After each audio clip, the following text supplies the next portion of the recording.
আসসালামু আলাইকুম দর্শক, কেমন আছেন সবাই?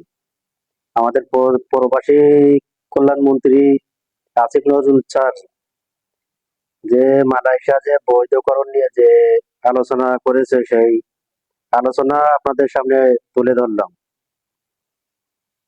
আসিফ নজরুল স্যারের বক্তব্যটা আপনারা সবাই শুনে যাবেন, তারপরে আপনারা কমেন্টে জানাবেন। উনি আলোচনা করেছে যে বিগত 22 সালে যে কলিং এর লোক আসতে গিয়ে যে লোকগুলো আটকা পড়েছে, 18,000 কর্মী আটকা পড়েছে, আসতে পারেনি যে কর্মীগুলো, সেই কর্মীগুলো আবার মালয়েশিয়া নিয়ে আসার সিদ্ধান্ত করেছে। সেই কর্মীগুলো আবার মালয়েশিয়া কলিং এ আসবে, সেই আলোচনা হয়েছে। মালয়েশিয়া যে অবৈধ লোক আছে, অবৈধ লোকের কোনো বৈধতার সুযোগ হবে না, বৈধতার কোনো সুযোগ নেই, এরকম আলোচনা হয়েছে, বা বৈধতা দেবে না। তো আপনারা কমেন্টে জানাই যাবেন যে আসলে কলিংই লোক এই মুহূর্তে নিয়ে আসা ভালো হবে, নাকি যে অবৈধ লোক আছে মালয়েশিয়ায় তাদেরকে বৈধতা সুযোগ দেওয়া ঠিক হবে? এদের বৈধ করা কি ঠিক হবে, নাকি কলিং এ এই লোকগুলো আনা ঠিক হবে?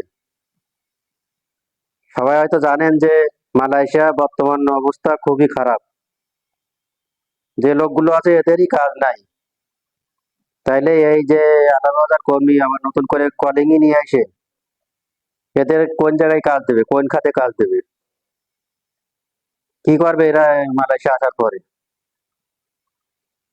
সবাই ভিডিওটা শেয়ার করবেন, সবাই ভিডিওটা শেয়ার করে সবাইকে দেখার সুযোগ করে দেবেন। আর সবাই কমেন্ট করবেন যে আসলে বৈধতা, এখানে যে অবৈধ লোক আছে এদের বৈধতা দেওয়া ঠিক হবে, নাকি কলিংই নতুন করে লোক ঢোকানো ঠিক হবে? ধন্যবাদ সবাইকে। আসসালামু আলাইকুম।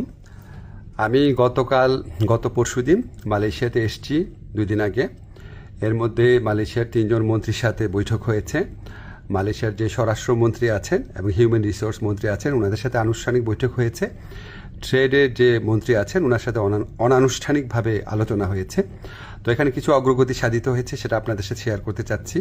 প্রথম খবর যেটা, আপনারা জানেন গত বছর মালয়েশিয়ার প্রধানমন্ত্রী আনোয়ার ইব্রাহিম সাহেব বাংলাদেশে গিয়েছিলেন। উনি বাংলাদেশের এখন যে আপনার অন্তর্বর্তী সরকারের যে আমাদের প্রধান উপদেষ্টা আছেন, ডক্টর মোহাম্মদ ইউনূসের ব্যক্তিগত বন্ধু। তো উনি তখন প্রতিশ্রুতি দিয়েছিলেন যে গত বছর যেই বাংলাদেশি শ্রমিকরা মালয়েশিয়াতে আসতে পারে নাই শেষ মুহূর্তে, তাদেরকে উনি মালয়েশিয়াতে আসার সুযোগ করে দিবেন। এটা নাম্বার ছিল 17,000-এর মতো। তো এটার ভিত্তিতে আমরা অনেক আলোচনা করেছি। তো তারা বলেছে তারা ব্যাচ ওয়াইজ নিবে। তো প্রথম ব্যাচ হিসাবে 7,926 জনের তালিকা ওনারা চূড়ান্ত করেছেন, এবং এটা খুব অল্প সময়ের মধ্যে ওনাদেরকে মালয়েশিয়াতে কাজ করার সুযোগ দেওয়া যাবে, এই প্রক্রিয়া শুরু করে দিয়েছেন ওনারা। সেকেন্ড যে নিউজটা, ভবিষ্যৎ কর্মসংস্থানের ক্ষেত্রে আমরা বিভিন্ন সূত্রে জেনেছি আগামী কয়েক মাসে মালয়েশিয়া 1 থেকে 1.5 লক্ষ বিদেশি শ্রমিক নিতে পারে।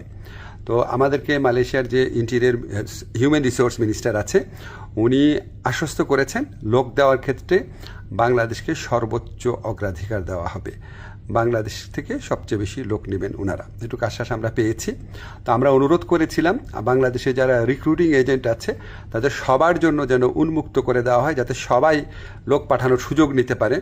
এটা আমরা অনেক ভালোভাবে বুঝিয়ে বলেছি। তো ওনারা বলেছেন ওনারা এটা ভালোভাবে বিবেচনা করে দেখবেন, আমাদেরকে অচিরেই ওনারা এই ব্যাপারে সিদ্ধান্ত জানাবেন। তো আমাদের একটা বড় অগ্রগতি যেটা হয়েছে, আমি মালয়েশিয়ার যে ইন্টেরিয়র মিনিস্টার আছে ওনাকে রিকোয়েস্ট করেছিলাম, আমাদের শ্রমিকরা মাল্টিপল ভিসা পায় না, সিঙ্গেল এন্ট্রি পায়, অন্য দেশের শ্রমিকরা পায় মাল্টিপল এন্ট্রি। তো এটা নিয়ে বেশ কিছুক্ষণ কথা হয়েছে। উনি আমাদেরকে শুধু প্রতিশ্রুতি দেন নাই, ওনার সাথে যারা কর্মকর্তারা ছিল তাদেরকে এই ব্যাপারে দ্রুত পদক্ষেপ নেওয়ার জন্য নির্দেশ দিয়েছেন।